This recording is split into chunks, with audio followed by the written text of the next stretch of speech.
Yeah, it's been, time flies when you're having fun. 4 years, I guess, since I spoke to this group.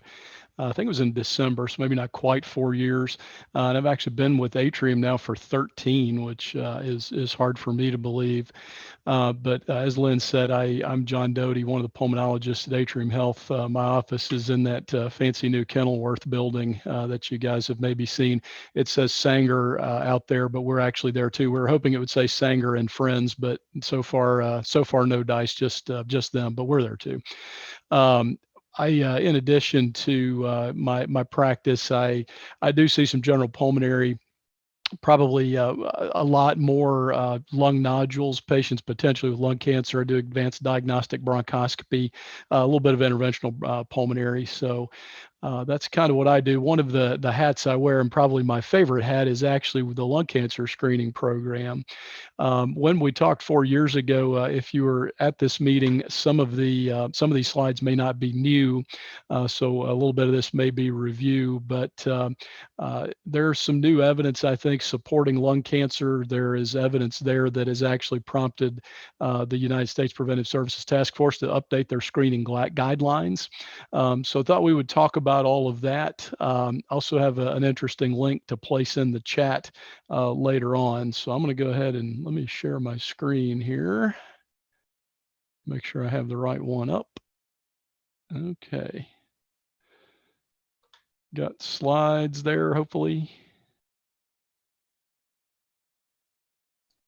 All right, let me put these into presentation mode. All right, and let's swap there. Okay, here we go. So that's my title slide: lung cancer screening, more evidence, more opportunities. What we're going to talk about today, we're going to review the major clinical outcomes of the National Lung Screening Trial.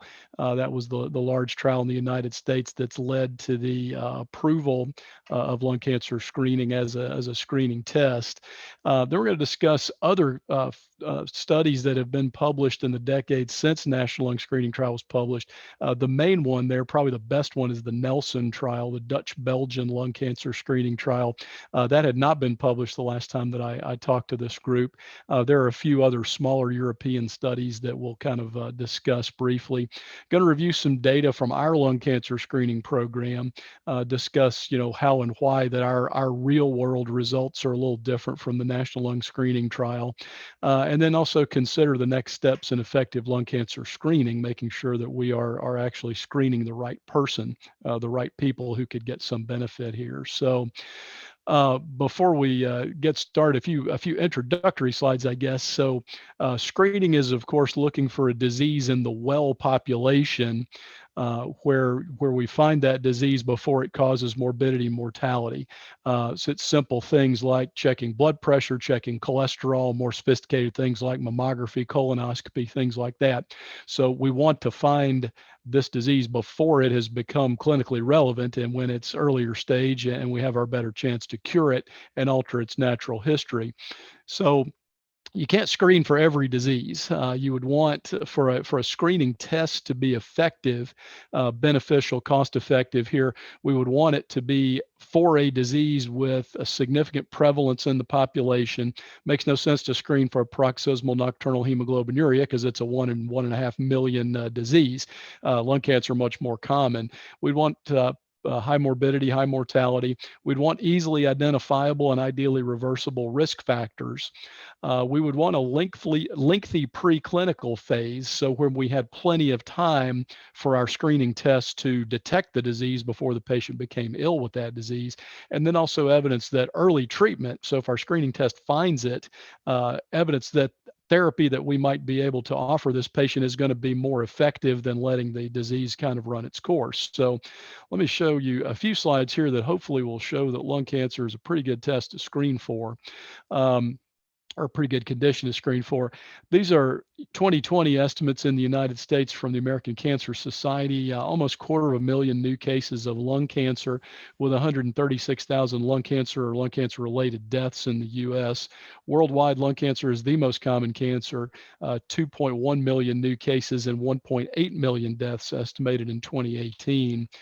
So this slide, kind of a busy slide, but basically this is to show that lung cancer is the leading cause of cancer death in males and females in the United States. This is certainly not news to any, probably anyone on this call, but now if I present this slide to another group, another audience, many times people are very surprised to learn breast cancer is not the leading cause of cancer death in women. That's not correct. And actually combining men and women, lung cancer causes more death than colon cancer, breast cancer, prostate cancer combined. So it's certainly high morbidity, high mortality rates. Some risk factors, and this slide comes from a variety of sources there at the bottom of the slide, but I'll talk about smoking maybe a little bit more, but smoking for all practical purposes about 20 times the relative risk that of a non-smoker for developing lung cancer. For a non-smoker, it's not zero, we know that, but definitely higher for smokers. Also tends to correlate with your pack years, which is the a quantity or a way to quantify how much that you do smoke.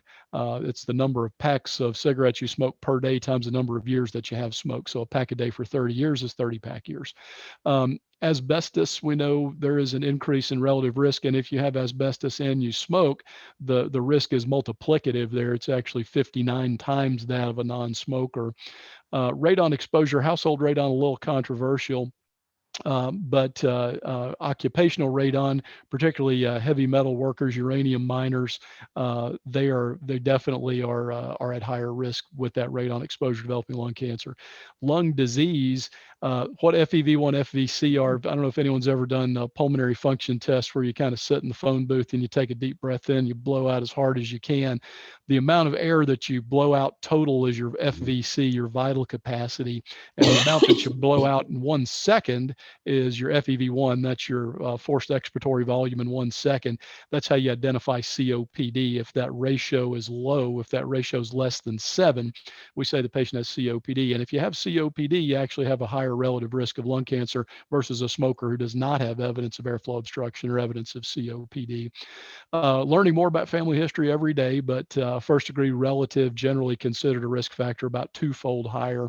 And then lung cancer risk increases pretty dramatically with age. So this slide illustrates my the basically your dose, I guess. On the y-axis, this is the relative risk of lung cancer. X-axis is your age, and then the different colored lines are how much that you would smoke.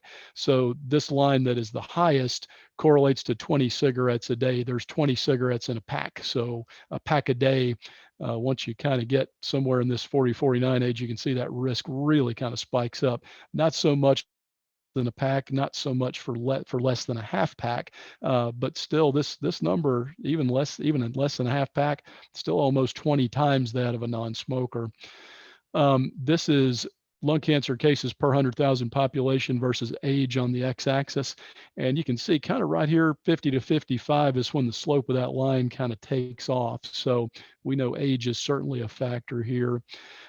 This is NCI SEER data. About the prognosis, the 5-year survival, and we probably would need a new 30-minute talk, I guess, to discuss why I think 5-year survival is a pretty terrible way to discuss survival. But anyway, 5-year survival, early stage, 1A, 2B, is pretty good, whereas stage 3, stage 4, not as good. If you take stage out of the equation and you just say, what's the 5-year survival rate of lung cancer, all comers, the published data says it's a little less than 20%. Why is that? Because we don't find enough people up here at stage 1 or 2A, and we find too many people at 3B or stage 4. And so hopefully with lung cancer screening, we can see some reversal in those trends. So back to this slide again, hopefully these slides have illustrated that lung cancer has many of these characteristics, all these characteristics actually, that would make screening test or would make screening fairly effective. I didn't show a slide about the lengthy preclinical phase, but lung cancer tends to grow pretty slowly. Small cell lung cancer would be the exception there, but lung cancer tends to grow pretty slowly. So there is a lengthy preclinical phase here too. And we've been trying to screen for lung cancer for a really long time. And I think this is probably the first lung cancer screening trial that you could find if you would peruse the medical literature. This is from 1968, the British journal Thorax. What they did in this study, they took 55,000 men, no women in this study, just men in the National Health Service in England, randomized them to either get a chest x-ray at the beginning and end of a 3-year period or chest x-rays every 6 months for that same 3-year period. And you can see the death rate, no difference. So the screening really did not make a big difference. And that's a pretty consistent finding when you look at lung cancer screening studies before, let's say, the mid 1990s. All used chest x-ray, sputum cytology, where you cough up sputum and send it to the pathologist, let them see if there are any malignant cells there. Multiple trials out there. Let's see, this one is the one I just showed you, the Northwest London Mass Radiography Screening Trial, MSK, Memorial Sloan Kettering, John Hopkins Lung Project, Mayo Clinic. PLCO is pancreas, lung, colon, ovarian cancer trial, big NIH trial. To summarize all of those, in the intervention arm, so the people who are getting more chest x-rays or more sputum cytologies, you did find more cases, and you did actually find more early stage because you had more cases where you had people going to surgery, but you found the same number of advanced cases, which therefore gave you no difference in the mortality rates. So why is that? This is also probably its own 30-minute talk, but none of these trials had a true control group, because the control group here, standard of care for screening for lung cancer prior to 1995 was not to get an x-ray once a year. It was nothing. There is no recommendation to screen for lung cancer back then. There were no women or very few women included in any of these trials. The inclusion criteria were non-standard. Some might, let's screen everybody. Some would say let's only screen smokers. Some would say let's only screen heavy smokers. And then also bias, lead time, length time, overdiagnosis bias. That's really technical and actually confuses me every time I give the talk. So I'm going to gloss over that. There we go. So when we, in the mid 1990s, we switched gears. Instead of screening with chest x-ray, which we had proven time and again was not terribly helpful, we switched to CTs. All these trials were prospective, which means we started at a particular time and we decided we were going to look forward. We didn't take particular groups and then put them into a group that got a CT scan versus a group that got a chest x-ray versus a group that got nothing. These were just people who were getting CTs for whatever reason. And the data, I think you could say, was encouraging.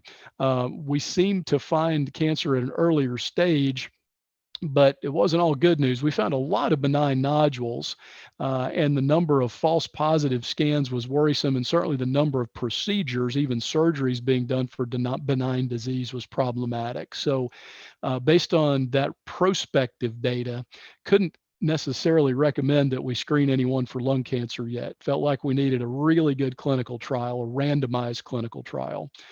And so we finally got one. The National Lung Screening Trial, funded by the NIH, very large trial. Over 30 sites, 50,000 patients were enrolled.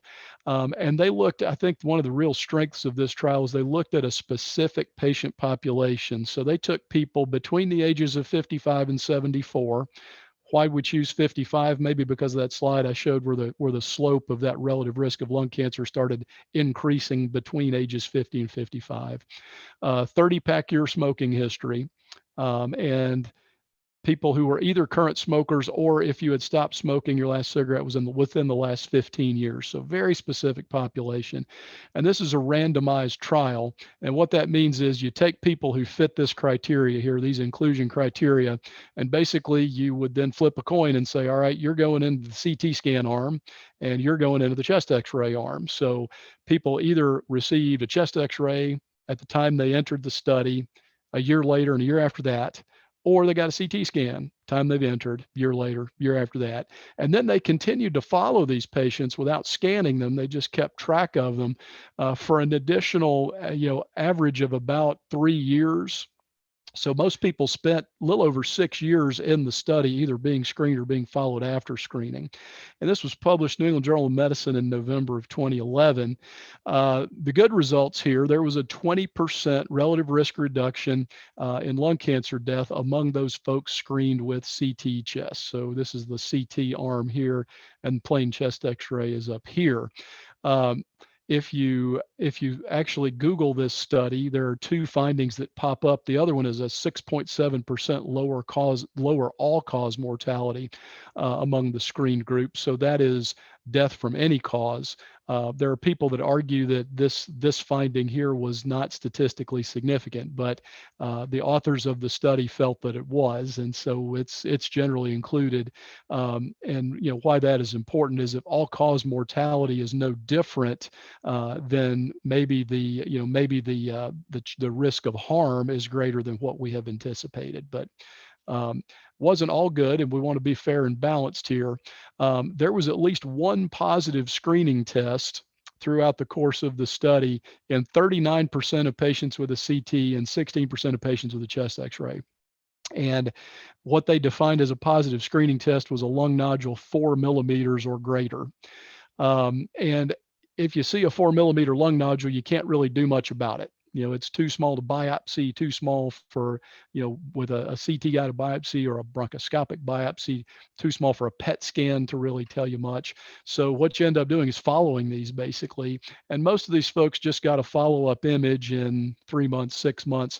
The National Lung Screening Trial actually was not protocolized. So if you had a positive finding, then that finding was worked up basically at the judgment of whoever happened to have referred that patient for the test. So a lot of non-standard workups there too. Most people did just get follow-up imaging, but there were some invasive procedures, bronchoscopy, CT guided biopsy. Some even got surgery. 21% of the folks who had surgery did not have cancer, they had benign disease. And then a procedure-related complication among those who had an interventional procedure, probably the most common here would be lung collapse in 1.6%. So that's not ideal. And remember, we talk about positive screening tests. The definition they said, or in the trial anyway, what is often quoted amongst those who aren't proponents of lung cancer screening is the high false positive rate. And so of these 39%, 96% of them were benign nodules. Now we could argue whether that's the right way to actually refer or actually calculate a false positive. What they were doing was taking the number of positive screens, dividing it by the number of lung cancers, or actually the other way around. But the denominator there probably should have included all of the studies, not just the ones that were positive. But anyway, that's neither here nor there. So not these are certainly not a perfect test. And some other interesting statistics here. Males outnumbered females in the study, 59% to 41%. 73% were age 55 to 64, so not really a lot of Medicare age patients. 48% were active smokers. Anyone know the percentage of Americans that identify as active smokers? It's nowhere near 48%. It's probably closer to 15. And then 91% Caucasian, certainly not indicative of the racial ethnic makeup of the United States. So maybe a little bit of an artificial environment here. Adherence, what that means is the people who got all three of their scans and then who were followed until the trial closed, 95% in the CT group, 95% adherence in any sort of a clinical trial is unheard of. 80% is pretty good. So 95% in the CT group, 93% in the chest X-ray group. And then also 75% of these people were seen at what we would call, or what we would term as, an academic medical center or a major medical center, not a lot of rural patients. And so because of the information on the last two slides, not everybody was on board with lung cancer screening at first. And probably the most prominent the most prominent dissenters, I guess, were the American Academy of Family Physicians, and they make some excellent points.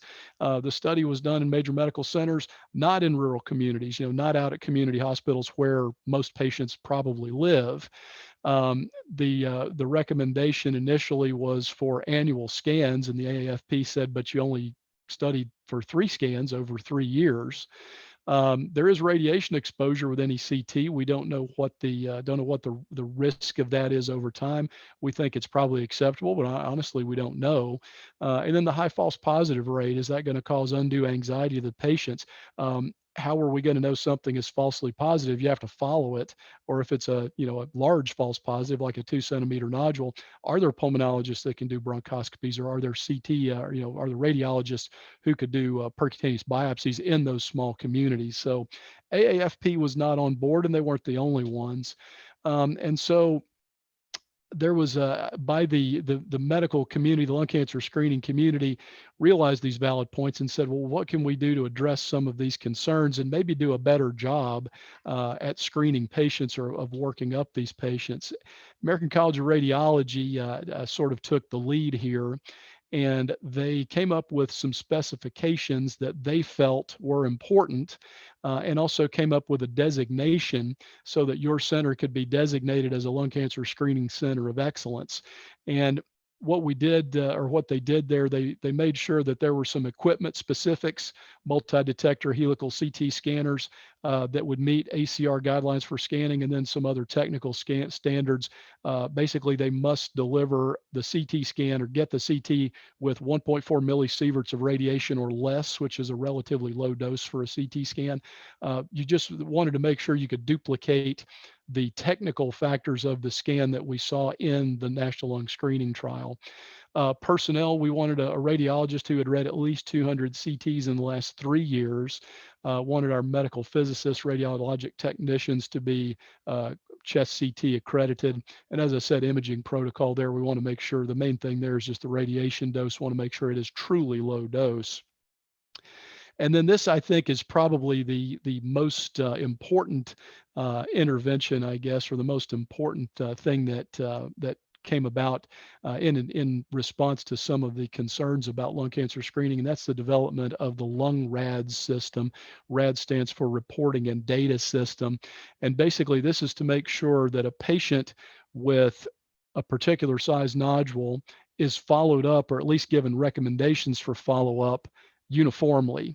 So a patient in downtown Charlotte with a 5 millimeter pulmonary nodule, recommendation is going to be the same as if that patient had that CT scan done in Albemarle, or they had the CT scan done in Shelby, or something like that. And then something else LungRads does is it kind of raises the threshold for the positive scan. Remember, the National Lung Screening Trial, if there was a 4 millimeter nodule, that got flagged. In LungRads, they actually don't really flag anything that is under 6 millimeters. Still recommend a follow-up CT in a year, assuming the patient still meets that high risk profile to qualify for screening. But it's not, you don't intervene on a nodule less than 6 millimeters. They actually took lung cancer screening data from the trial and retrospectively applied that 6 millimeter standard, and there's really no difference in specificity, sensitivity, death rates, anything like that. So raising that to 6 millimeters has certainly cut down on a lot of repeat imaging potential procedures for benign disease. And so again, after much debate, Medicare began covering this in February of 2015. There are some limitations and some stipulations on the coverage. You have to be between the ages of 55 and 77. So a particular age range, same smoking history, 30-pack year smoking history, current smoker, or someone who has stopped smoking in the last 15 years. It's different than other things like mammography. The main thing you ask is, how old are you?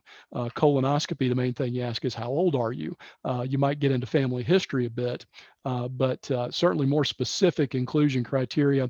And then also the primary physicians have to do what's called a counseling and shared decision-making visit, where they discuss, confirm the patient's age, smoking history. They discuss the benefits of the study, but also the risks, the fact that we might find something there that we will need to follow up. And it's important that the patient would follow through.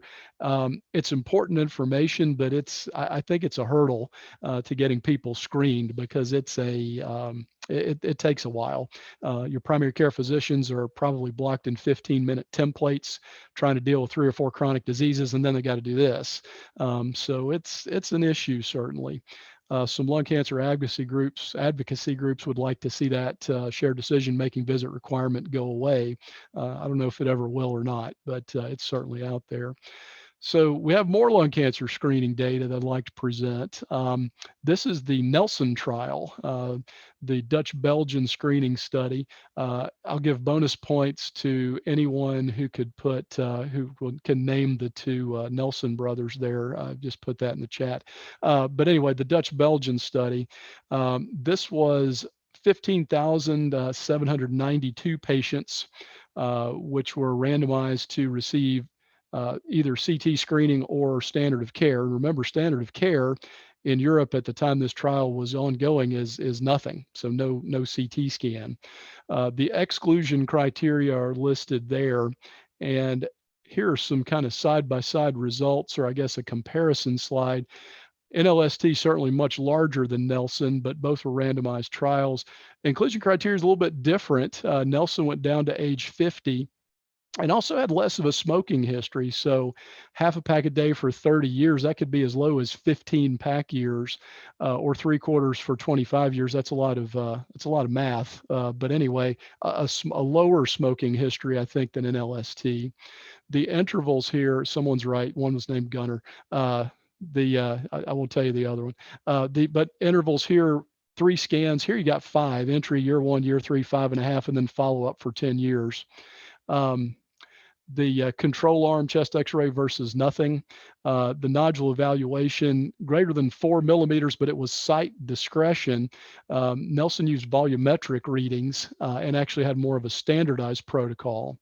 The overall survival was improved. Remember, that's the all-cause mortality. No difference seen with Nelson. And the lung cancer mortality reduction, a little more in Nelson and all comers, but look at women. In women, it was greater if you would separate the women out from the entire trial. The biopsies overdiagnosis, or biopsies at least a little bit better, a little bit less than what's reported in LST, again, probably because of the protocolized workup of a positive test. And there are a few other trials that have been published since then. I have Janet Jackson here because I want to remind everybody that these were randomized controlled trials. There are 2 Italian studies, the Dante trial and then also the MILD trial. There's another Danish study, and then also there's a German study, and that's where Lucy comes in. They called it Lucy, L-U-C-I.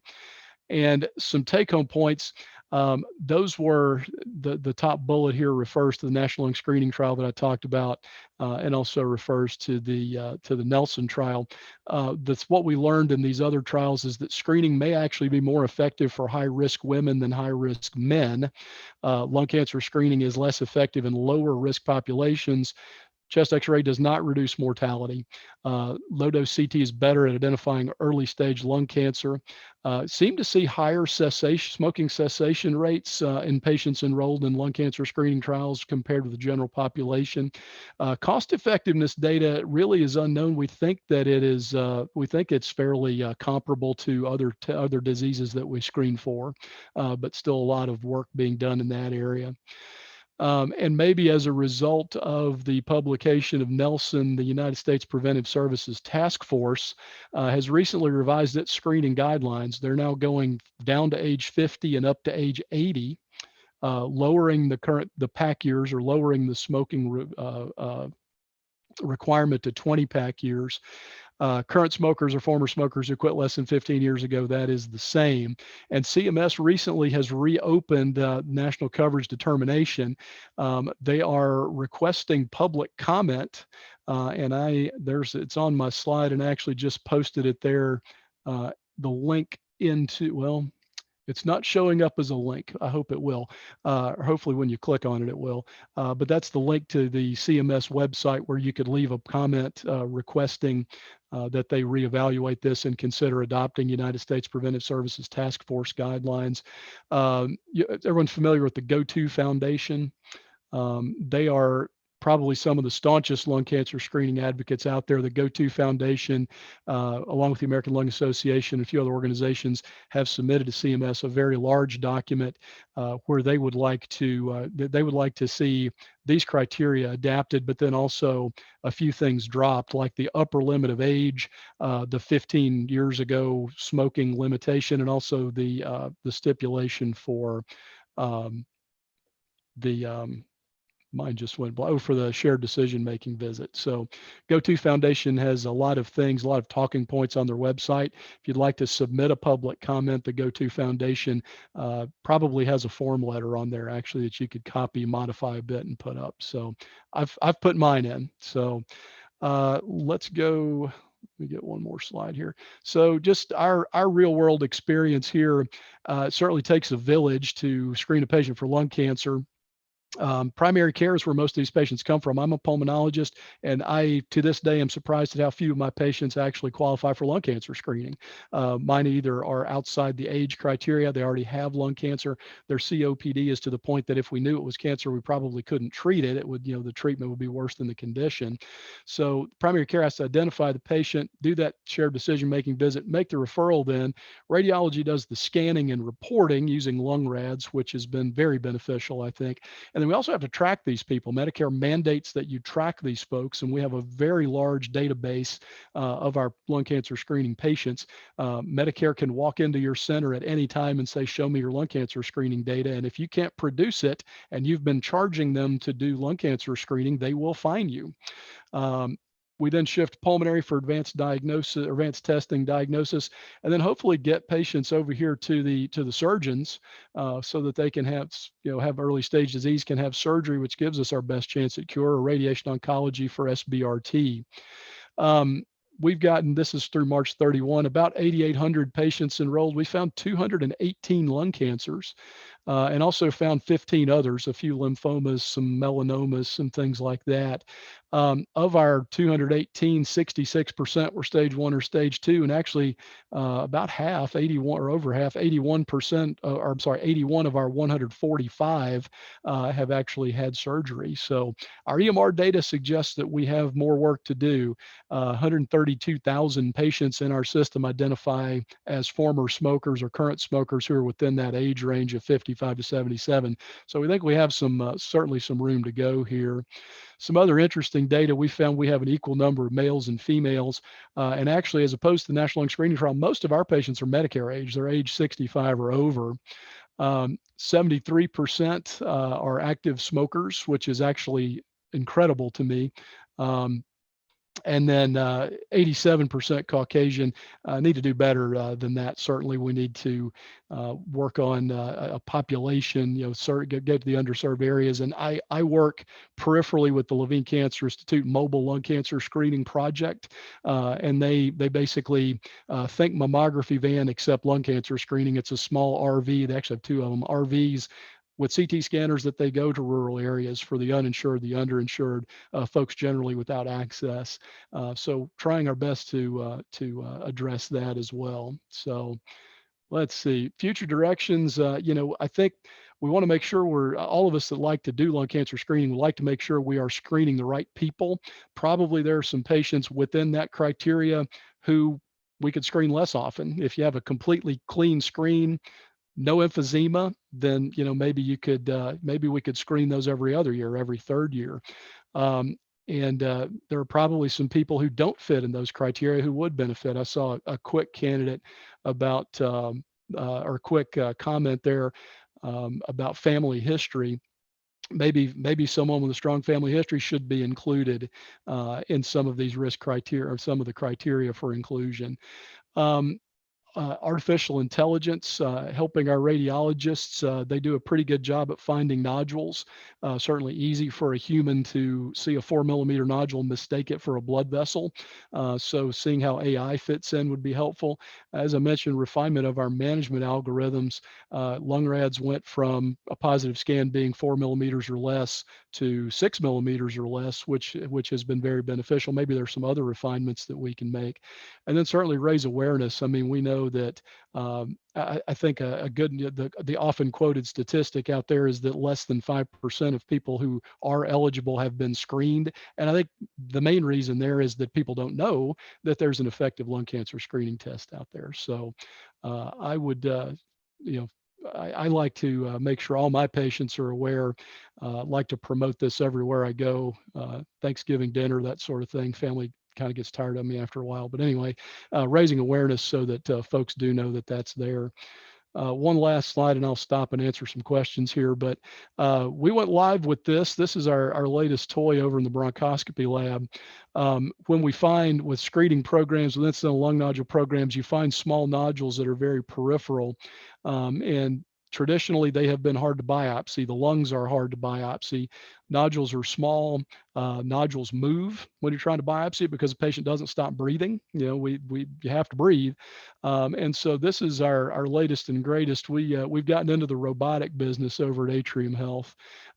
This is the same company that makes the Da Vinci surgical robots. They make a robotic bronchoscope, smaller than a standard bronchoscope, allows you to get more peripheral, uses a computer program to kind of help you locate the small nodule.